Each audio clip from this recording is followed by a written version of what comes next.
Hey, what's going on? It's Dr. Bob. Hey, I wanted to talk with you about why we do what we do and how we're trying to impact our community and help people as best that we know how and how we see that we can have the ability to.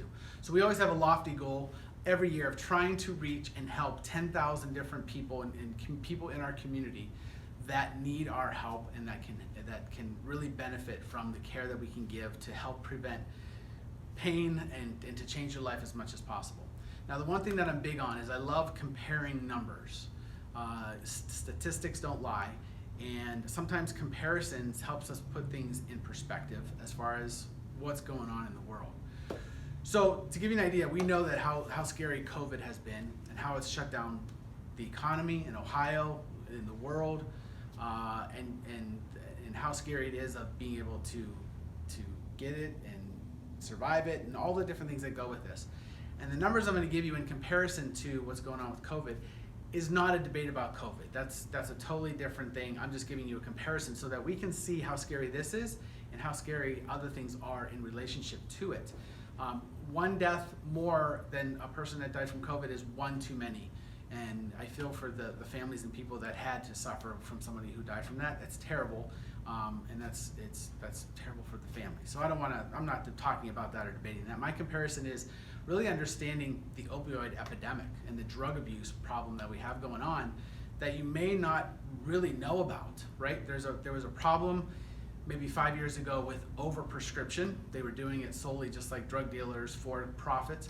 But there's also a problem with the overprescription of pain medication associated with surgeries or just all the different things of where we need it. The overprescription is when somebody could use 6, there is 60. And I speak from this from experience with my wife.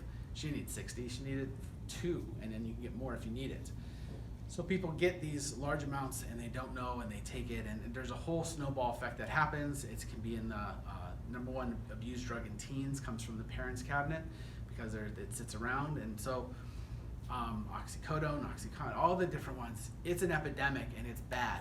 In our area, Ohio, I had statistics before, Ohio is like second or fourth to California with pure numbers, even though California has 4 times our population. Ohio is bad and we're at the center of this. So to give you a comparison, to understand the number of deaths that happened from COVID, the coronavirus, COVID-19, just in Ohio was 5,038 to date, so mid-October.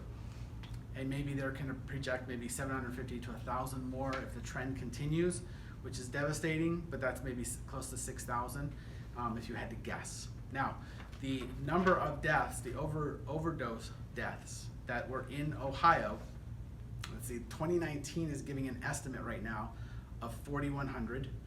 1918. So in 2017, this is when it was really bad. 2017, there was 4,854. Really close to 5,000 overdose deaths in Ohio.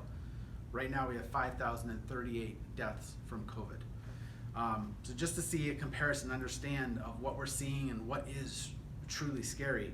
Cuyahoga, so to hit home with us, there's been 671 deaths attributed to COVID. The overdose deaths in Cuyahoga County, 2015 there was 370, 2016 666, in 2017 727. So right now the overdose deaths in Cuyahoga County in 2017 surpassed what COVID is doing to us right now.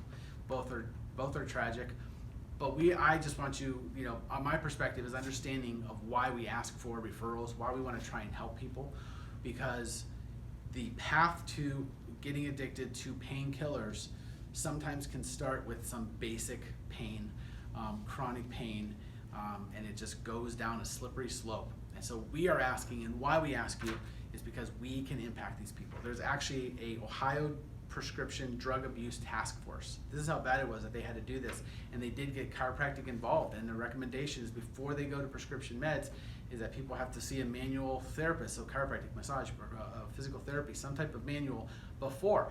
It's not the law, it's a recommendation. So this is big in hitting home where we're at on top of how big COVID is hitting us with our lives and kids going to school and businesses being able to remain open, but yet the same amount of deaths have been happening, with drug overdose and that epidemic. So I like to put things in perspective. It's not downplaying the COVID and the deaths. It's about where our hearts are with helping people that suffer from chronic pain, and why we're always trying to reach our community as much as possible. So hope you enjoyed the stats, or understand the stats, not enjoy. But thank you for your time, and that just puts in perspective of why we do what we do. Thanks.